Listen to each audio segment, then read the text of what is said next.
Taste the Daily. Salem Manikandan sir, 15 குழந்தைகள் இருந்தாலே ஒரு உதவியாளர் போகணும் அங்கன்வாடி மையத்தில். ஆனால் அந்த உதவியாளரை போடாமல் இது வரைக்கும் நிறுத்தி வச்சுருக்காங்க. அந்த அங்கன்வாடியில் பணியாற்றில் அந்த வேலையாட்கள் இப்போ போராட்டம் பண்ணிட்டு இருக்காங்க. இது எப்படி பார்க்குறீங்க? தமிழகத்தில் ஜனநாயகத்தின் குரலாக ஒழித்துக் கொண்டிருக்கின்ற நியூஸ் டே தொலைக்காட்சி நேயர்களுக்கு என்னுடைய மாலை வணக்கங்க. முதல்ல எனக்கு முன்னாடி பேசின வடபழனி ராமகிருஷ்ணனுக்கு ஒரு கடுமையான கண்டனத்தை தெரிவிச்சிடுறேங்க. நிச்சயமா மக்களுடைய மனநிலைப்படி அடுத்தது ஆட்சிக்கு வந்துருவோம் அப்படின்னு எகத்தாளமா பேசுறாரு. ஒண்ணு தெரிஞ்சு வச்சுக்கங்க, கோடி கோடியா கொள்ளையடிச்சு வச்சிருக்கிறாங்க திமுக. ஓட்டுக்கு 2000 கொடுத்தாவது எப்படியாவது உங்க கனவை டனாலாக்க போறாங்க, பனாலாக்க போறாங்க அப்படிங்கிற எச்சரிக்கையோட முதல்ல தொடங்க விரும்புறேங்க. முதல்ல இந்த அங்கன்வாடி ஊழியர்களுடைய போராட்டத்தை தொடங்கி வைத்த ஒன்றிய அரசு, குன்றிய அரசு மோடிக்கு கடுமையான கண்டனத்தை தெரிவிச்சுக்கிறாங்க. மோடி, அமித்ஷா, டாடி, ஆர்.என். ரவி இவங்க தான் இந்த போராட்டத்தை தமிழ்நாட்டை ஒரு அமைதி பூங்காவா இருக்கிற தமிழ்நாட்டை தொடர்ந்து இந்த மாதிரி போராட்ட கிளம்ப மாத்துறாங்க. அதனால இந்த ஒன்றிய பாசக அரசுக்கு முதல்ல என்னுடைய கண்டனத்தை தெரிவிக்கிறேங்க. எதுக்குன்னா எது கேட்டாலும் அதான சொல்லுவாங்க. என் வீட்டு குழாயில ஏன் தண்ணி வரல, சாக்கடையா அடைச்சு போச்சு, ஏன் எனக்கு காய்கறி விலை ஏறி போச்சு அப்படின்னு எது கேட்டாலும் ஆகுன்னா பாத்தீங்கன்னா பார்த்தாயா ஒன்றிய பாசிச அரசு அப்படிம்பாங்க. என்ன சார் அட்டூழியம்! 7000 ஆசிரியர்கள் உட்பட 27,000 காலி இட பணிகள் இருக்குது, நிரப்பப்படாமல் இருக்குது. அதனால அந்த அப்பாவி ஊழியர்கள் பார்த்தா கூடுதல் படிச்சுமே குழந்தைகளுடைய கல்வி அவங்களால பாதிக்கப்படுது. அவங்களால முழுவதுமா அவங்களுக்கு கல்வி கொடுக்க முடியல.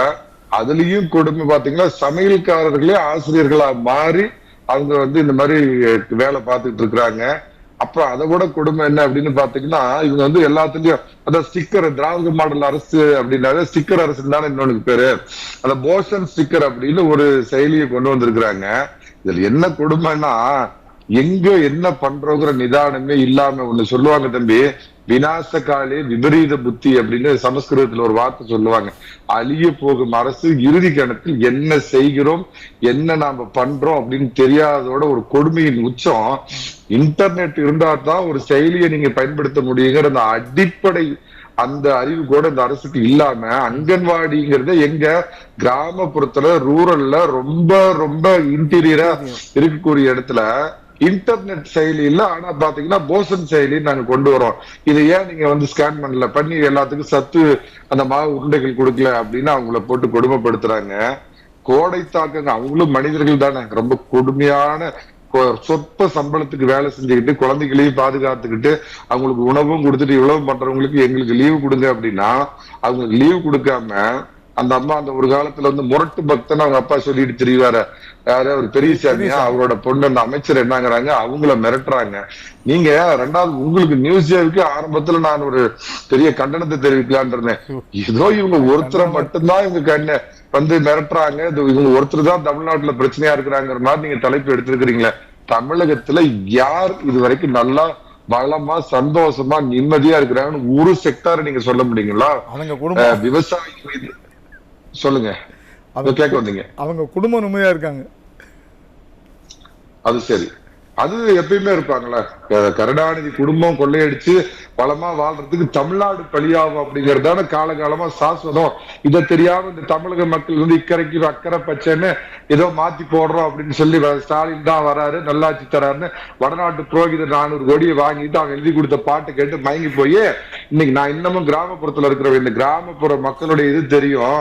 நான் அடிக்கடி சொல்லுவேன் தம்பி, 7.5 இல்லாத 4.5 ஆண்டு நல்லாட்சி கொடுத்த எடப்பாடி பழனிசாமி வேண்டுமா, திராவிட மாடல் ஆட்சி கொடுத்த இந்த ஸ்டாலின் வேணுமா அப்படின்னு மக்கள் தூக்கி எறிய காத்துட்டு இருக்காங்க. ஒரே ஒரு சின்ன பட்டியல், எந்த செக்டர் மக்கள் நலமா மகிழ்ச்சியா அந்த அரசாங்கத்துல? விவசாயி மீது குன்ற சட்டம், பரந்தூர் மக்கள் மீது இதை பாகிஸ்தான் பார்டர்ல இருக்கிற மாதிரி பேரிகார்டர் போட்டு கிட்டத்தட்ட 4 வருஷமா சிறை பிடிச்சு அவங்க மேல அடக்குமுறை, சாம்சங் தொழிலாளர்களை நள்ளிரவில் கைது, போராடும் அரசு ஊழியர்கள் குண்டுக்கட்டாக கைது, உரிமை கேட்கும் போக்குவரத்து ஊழியர் மீது அரச வன்முறை, ஓபிஎஸ் கேட்கும் ஓபிஎஸ் நீங்க அதை நினைச்சுக்காதீங்க, ஓல்டு பென்ஷன் ஸ்கீம் கேட்கும் ஊழியர்கள் மீது கொலைவெறி தாக்குதல். மணிகண்டன் சார், இதெல்லாம் தொடர்ச்சியா நடந்துகிட்டு தான் இருக்கு. ஆனா இப்போதைக்கு இந்த அங்கன்வாடி ஊழியர்களை போராடுறது என்னன்னா 15 குழந்தை இருந்தாலே ஒரு உதவியாளர் போடணும். ஆனா அது போடாம ஏன் இந்த பச்சிளம் குழந்தைகள் மேல அவ்வளவு அலட்சியத்தோட இந்த அரசு செயல்படுது? ஒரு ஆள் வந்து 15 குழந்தைக்கு மேல பார்க்க முடியுமா? என்ன டாஸ்மார்க் மாதிரி வருமானம் கொடுக்குதா? பாட்டிலுக்கு மேல 20 ரூபாய் வருமானம் கிடைக்குதா? அதனால ஒரு நாளைக்கு 10 கோடி ரூபாய் மேல வருமானம் கிடைச்சுதா? நீங்க சொல்றதெல்லாம் கரெக்ட். நம்மளால வீட்டுல ஒரு 2 குழந்தையே பார்க்க முடியாது, 15 குழந்தைக்கு ஒரு ஆளு எப்படி சமாளிக்க முடியும்? அந்த பச்சிளம் குழந்தைங்களோட அந்த உயிரோட ஏன் இவ்வளவு அலட்சிய போக்கோட இந்த அரசு செயல்படுதுன்னு நினைக்கிறீங்க?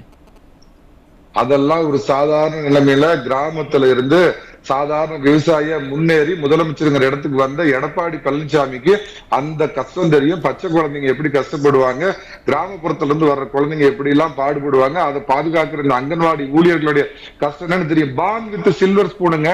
அவங்க அப்பா கோடி கோடியா கொள்ளையடிச்சு பல 1000 கோடி வச்சவருக்கு அதே இடத்துல வந்து இன்னைக்கு உட்கார்ந்து இருக்கிறதுக்கு அவருக்கு எப்படி அந்த கஷ்டம் தெரியும். அதைத்தான் நான் சொல்றேன். வருமானம் வருமா? டாஸ்மார்க்ல ஒரு நாளைக்கு மேல் வருமானம் மட்டும் 10 கோடி, ஒரு மாசத்துக்கு கணக்கு போட்டுங்க 150 கோடி வருமானம் வந்துச்சுன்னா கொள்ளை அடிக்கலாம், பொருள் சேர்த்தலாம், எல்லாம் சேர்த்து வளமா வாழலாம். தமிழகம் சுடுகாடாய் போனால் என்ன, மக்கள் செத்து போய் கீழே விழுதோ அதை பத்தி இவங்களுக்கு என்ன அக்கறை இருக்குது? எதுல வருமானம் வருது? மணலை கொள்ளையடிச்சு திங்கலாம் 4200 கோடி, டாஸ்மார்க்ல அடிச்சு திங்கலாம். அதுல சேர்ந்த ஒரு நேர்மையா இருக்கிற ஒரு அமைச்சரே ஒரு 3 வருஷத்துக்கு முன்னாடி குற்றம் சாட்டினாரு. வந்து ஒரு வருஷத்துல 30,000 கோடினா 4 வருஷத்துல எவ்வளவு அடிச்சிருப்பாங்க அப்படின்னு. சாத்தான்கள் ஆட்சி செய்தால் பிணம் தின்னும் சாத்திரங்கள்னு சொல்லுவாங்க. அந்த மாதிரி ஒரு பிணம் தின்னும் சாத்திரங்கள்ங்கிற மாதிரி எந்த பத்திரிகை, சில பத்திரிகைகளை தவிர நியூஸே மாதிரி உட்பட சில சேனல்களை தவிர நீங்க மத்தவங்க கேள்வி கேட்கறது இல்ல. இந்த கொடூர ராஜாங்கம். இதுல வேற இவர் சொல்லுவார், நான் என்ன என்னுடைய அடக்குமுறையை காட்டுவேன், என்னுடைய வேறு முகத்தை காட்டுவேன். இதெல்லாம் ஒரு பேச்சா? தினமும் ஒரு மேக்கப், தினமும் ஒரு எழுதி கொடுக்குற டயலாக பேசிக்கிட்டு கனவு உலகத்துல வாழ்ந்துகிட்டு தமிழக மக்கள் இன்னைக்கு வேற திமுக செயற்குழுல தீர்மானம் நிறைவேற்றிருக்கிறோம், இந்தியாவிற்கே வழிகாட்டியாக இருக்கும் திராவிட மாடலாம். வெக்கமா இல்லையா? இப்படி ஒரு கேடுகட்ட கடந்த அதிமுக ஆட்சியில இவங்க பின்புலத்துல தூண்டிவிடப்பட்ட போராட்டங்களே 20,000 போராட்டம், ஒரு கைது, ஒரு துப்பாக்கி சூடு, ஒரு அடக்குமுறை ஏதாவது நடந்ததா? அவங்க ஜனநாயகப்படி போராடுறாங்க தானே அப்படின்னு அவங்கள பாதுகாத்தது கடந்த அதிமுக ஆட்சி. ஆனா இவங்க வந்து அடக்குமுறையை கையாளுறாங்க. அரசை கேள்வி கேட்கும் சமூக ஆர்வலர்கள் பொதுமக்களை வந்து இதை ஏற்றி கொள்றாங்க, வெட்டி கொள்றாங்க. எந்த துறை எல்லாமே ஃபெயிலியர். நான் இந்த தமிழ்நாட்டை கிராமப்புறத்துல எல்லாம் சொல்லிட்டு இருக்கேன். மூழ்கி போன, இருண்டு போன, தடம் மாறி போன தமிழகத்தை காக்க வரும் எல்லைச்சாமி எடப்பாடி பழனிசாமி எப்ப வருவார்னு மக்கள் 2026 ஒற்றை விரலால் ஓங்கி அடிக்க காத்துட்டு இருக்காங்க. அந்த அடி இந்த திமுக திராவிட மாடல் அரசாங்கத்தை அரபிக்கடலில் தூக்கி எறியும். பொறுத்திருந்து பாருங்க. சார் மணிகண்டன் சார், இப்போ வந்து இந்த கோடை விடுமுறை கொடுக்கறதுல என்ன சிக்கல் இருக்குன்னு நீங்க நினைக்கிறீங்க? ஏன்னா கல்லூரிகளுக்கு 1 மாதம் 1.5 மாதம் லீவ் விடுறாங்க. அதை மாதிரி பார்த்தீங்கன்னா பள்ளிகளுக்கும் 1 மாதம் 1.5 மாதம் லீவ் விடுறாங்க. அந்த கோடை விடுமுறைனா அது வெயிலின் தாக்கத்தை தணிக்கிறதுக்காக தான் விடுறாங்க. அது இந்த பச்சிளம் குழந்தைகள் வந்து வெயிலின் தாக்கத்தை தாங்க முடியுமா? ஏன் அது வந்து அந்த அவங்களுக்கு வந்து அந்த 1 மாதம் 1.5 மாதம் லீவ் விடுறத இவங்களுக்கு என்ன இதில் வந்து பிணக்கு இருக்குன்னு நான் கேட்குறேன். பெத்தவளுக்கு தான் பிள்ளையோட அருமை தெரியும், வளர்த்தவனுக்கு தான் தகப்பனுடைய பாசம் புரியும் அப்படின்னு தமிழ்ல ஒரு வார்த்தை சொல்லுவாங்க. அந்த மாதிரி மக்கள் நலன், குழந்தை நலன், ஏதாவது அதை பத்தி அக்கறை இவங்களுக்கு இருந்தா தானே. தம்பி நான் சொல்றேன், அடி நாதம் உங்களுக்கு புரிய மாட்டேங்குது. வருமானம் வருமா? கொள்ளையடிக்க முடியுமா? கஜானாவில பின்னாடி இருந்து எடுத்து நம்ம சேர்த்துக்க முடியுமா? மேல இருக்கிற டாப் மோஸ்ட் குடும்பத்துக்கு பணம் கொடுத்தது போக நம்ம வயிற்று ரப்பிக்க முடியுமான்னு இதை பத்தி திங்க் பண்றவங்களுக்கு இவங்க எல்லாம் பார்த்தா மக்கள் மாதிரி தெரியாது. ஆடு மாடுகள், கால்நடைகள் மாதிரி அவங்க நினைக்கிறாங்க. அவங்க ஏசி கார்ல போறாங்க, ஏசி ரூம்ல இருக்கிறாங்க, 5 ஸ்டார் ஹோட்டல்ல சாப்பிடுறாங்க, வெளிநாட்டுக்கு குழு குழு இன்ப சுற்றுலா போறாங்க. அவங்களுக்கு இந்த அங்கன்வாடி பாவப்பட்ட தொழிலாளர்களை பத்தி அவங்களுக்கு முதல்ல அவங்களுடைய கஷ்டம் என்னன்னு புரியுமா? மணிகண்டன் சார், இதே கேள்விதான் அங்கன்வாடி ஊழியர்களும் முன்வைக்கிறாங்க. முதலமைச்சரும் ஏசியில இருக்காரு, இங்க துறை அமைச்சரும் ஏசியில இருக்காங்க. கோடை வெயில்ல இந்த பச்சிளம் குழந்தைகள் கஷ்டப்படுறது அவங்களுக்கு தெரியாது, இதை அவங்க புரிஞ்சுக்க மாட்டேங்கிறாங்கன்னு சொல்றாங்க. இதே குற்றச்சாட்டு அவங்களும் வைக்கிறாங்க. அதுதான் சார் சொல்றேன். ஒரு அரசாங்கம்னா அந்த அரசாங்கம் கொஞ்சமாவது மக்கள் நலம் சார்ந்து சிந்திச்சுது அப்படின்னா, இதே கடந்த அதிமுக ஆட்சியில கல்வித்துறை அமைச்சரா இருந்தாங்க, சமூக நலத்துறை அமைச்சரா இருந்தாங்க, ஏதாவது இந்த மாதிரி குறைபாடுகள் ஏதாவது வந்துச்சா உடனடியா அதுக்கு மாற்றுதை கண்டுபிடிப்பாங்க. ஒரு முறைப்படி ஒரு சிஸ்டம் இருந்தது. அந்த கலெக்டர் உடனடியா பாத்தீங்கன்னா இந்த மாதிரி குறைபாடு இருக்குதுன்னு மாநில நிர்வாகத்துக்கு தெரியப்படுத்துவாரு. எளிதில் அணுகக்கூடிய, மேக்கப் போட்டு நடிக்காத, சாதாரண பாமர மொழியில பேசுற பழனிசாமி முதலமைச்சரா இருந்தா எளிதில் அணுகலாம். இங்க கனவு உலகில வாழ்ந்துகிட்டு டெய்லி மேக்கப் போட்டுக்கிட்டு வசனம் பேசிட்டு ஆஹா பார்த்தாயான்னு சைக்கிள் ஓட்டிக்கிட்டு 3 மாசத்துக்கு ஒரு தடவை இன்ப சுற்றுலா போயிட்டு கேட்டா நான் FDI கொண்டு வரல பொய்ய பேசிட்டு எதை பத்தியும் கவலைப்படாத ஏதோ இந்த நகரம் பற்றி இருந்தால் பிடில் வாசிக்கும் நியூரோ மன்னன் அப்படின்னு சொல்லுவாங்க. அந்த மாதிரி எதை பத்தியும் தெரியாம இவர் இப்ப இந்தியாவுக்கே தலைவரா, இந்தியாவுக்கே வழிகாட்டுறாரா.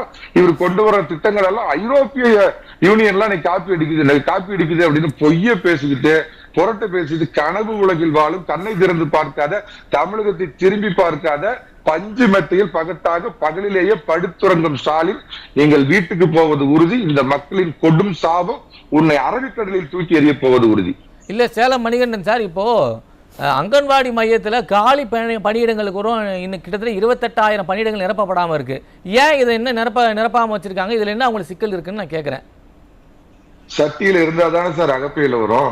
அந்த சட்டியிலேயே ஓட்ட கஜானா காலி 27,000 பொருளாதார இல்ல உலக பொருளாதார நிபுணர்கள் யாரையோ ரகுராம் ராஜன், அரவிந்த் சுப்பிரமணியம், இந்த திமுக சொம்பு தூக்கி ஒருத்தர் இருப்பாரு ஜெயரஞ்சன், இவங்க எல்லாம் போட்டு பாத்தீங்களா இந்திய ஒன்றிய குன்றிய அரசு கூட இந்த மாதிரி கமிட்டி எல்லாம் போல கமிட்டி போட்டு கிழிச்சு இந்த 5 வருஷத்துல எவ்வளவு 4 வருஷத்துல 5 லட்சம் கோடி கடன் வாங்கி இருக்கிறீங்க. ஆனா கம்மா ஆட்சியிலையும் அதுக்கு பின்னாடி வந்து எடப்பாடி பழனிசாமி ஆட்சியிலையும் நிர்வாக திறனை எப்படி ஒன்னுடைய திட்டமிட்டு பண்ணாங்க. ஒரு சின்ன உதாரணம் சொல்றேன், இதுக்கு சம்பந்தம் இல்லாத ஆனந்த உதாரணத்தை மட்டும் கேளுங்க. நீட்டுங்கிறத எடுத்து நாம போராட முடியாது, அது உச்ச நீதிமன்றம் கொண்டு வந்ததுன்னு புரிஞ்சுக்கிட்டு இன அரசியல் பண்ணாம எடப்பாடி பழனிசாமி கண்டுபிடிச்ச மாற்று வழிதான் 7.5% ஒதுக்கீடு. அதனால எத்தனை கிராமப்புற மாணவர்கள் இன்னைக்கு வந்து அந்த வெள்ளக்கோட்டை எடுத்து போட்டு பெருமிதமா வந்து சேலம் நெடுஞ்சாலை நகர்லயும் கிரீன்வேஸ் ரோட்ல எடப்பாடி பழனிசாமி காலில் விழுந்து கும்பிட்டு போறாங்க. இதுதான் சார் மக்களை பற்றி சிந்திக்கக்கூடிய ஒரு மனிதன், இதயம் படைத்தவன். கீழ்மட்டத்திலிருந்து சாப்பாட்டுக்கு கஷ்டப்பட்டு வந்திருந்தா அவங்களோட வழி தெரியும், கஷ்டம் தெரியும், எல்லாமே தெரியும். எதுவுமே தெரியாம ஒண்ணுமே இல்லாம வளர்ந்துட்டு அதிர்ஷ்டத்தினால எடப்பாடி பழனிசாமி கொஞ்சம் வியூகம் மாத்தி இருந்தாருன்னா இந்த திராவிட மாடல் ஆட்சியே வந்திருக்காது. 560 கோடி செலவு பண்ணி 3.5% ஓட்டுல தான் ஜெயிச்சு உட்கார்ந்து நீங்க பண்ற கொடூரத்தின் உச்சபட்சம் இந்த கோயப்பல்ஸ்ன்னு சொல்லுவாங்க. அந்த மாதிரி 10 கோயப்பல்ஸுக்கு சமமான இதயமே இல்லாத அந்த ஸ்டாலினே பரவாயில்ல, ஜோசப் ஸ்டாலினே பரவாயில்லங்கிற அளவுக்கு மோசமான நிர்வாகத்தை கொடுக்கும் இந்த மனிதருக்கு நிர்வாகம் தெரியாது, மக்களின் கஷ்டம் புரியாது, பாவப்பட்ட மக்களுடைய வயிற்று பிழைப்பு என்ன, வயிற்று வலி என்னங்கிறது தெரியாத மனிதன் உட்கார்ந்து இருக்கிறதா எல்லாத்துக்கும் காரணம். நிர்வாக திறமையற்ற பொம்மை முதல்வர் தான் காரணம். இல்ல நீங்க சொல்றத பார்த்தா அடித்தட்டு மக்களின் கஷ்டங்களை இந்த அரசு புரிஞ்சுக்கிறதே இல்லையா? அவர் பாருங்க டெய்லி ட்வீட் போடுவாரு, எல்லாம் பேஸ்புக்ல போடுவாரு. ஆக இந்த தமிழக மக்கள் எல்லாம் சந்தோஷத்துல இருக்கிறாங்க, தேனாரும் பாலாரும் ஓடுது அப்படின்னு கனவுல இருக்கிறாருங்க. ஏன் இதை கேள்வி கேட்கிறேன்னா, இந்த உணவு செலவினம் பாத்தீங்கன்னா 50ல 100 ரூபாய் தான் தராங்கன்னு சொல்லி குற்றச்சாட்டு வைக்கிறாங்க. அததான் சார் சொல்றேன். அதுக்கு அலர்ட் பண்ற காசு எவ்வளவா இருக்கும், ஆனா அதுக்கு போய் சேர்ற காசு எல்லாத்துலயும் ஊழல். பிண அறையில் இருந்து நீங்க இதுக்கு போற வரைக்கும் எல்லாத்துலயும் ஊழல். அவங்க நல்லா தெரிஞ்சுட்டாங்க சார், இதுதான் லாஸ்ட். இதுக்கு மேல இந்த கட்சி கதம் முடிய போகுது. எவ்வளவு கொள்ளையடிச்சு மூட்டையா கொள்ளையடிச்சு கொண்டு போய் வீட்டுக்கு சேர்த்துவோம். அது கொள்ளையடிச்சு தனியா வச்சுக்க முடியாது.